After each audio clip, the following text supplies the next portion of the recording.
a Santa Marta. Estamos esperando que la maleta llegue. Una hora después. Y a Chuchito mirándonos fijamente porque estamos viajando en cuarentena. Este es el primer día de nuestra aventura. Vamos en busca de playa y ya nos vemos.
Hey parceros, buenos días.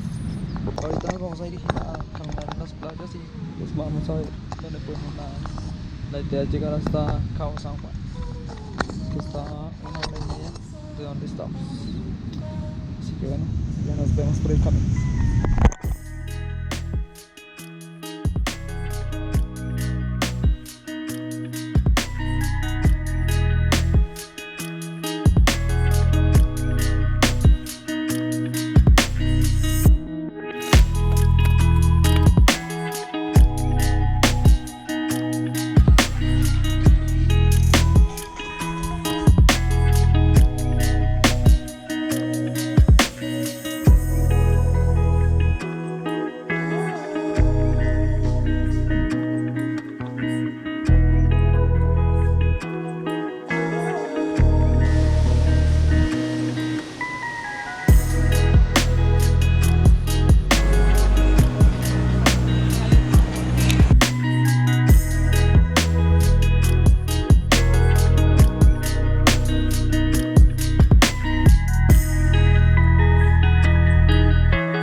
Ya nos vamos de acá.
día siguiente.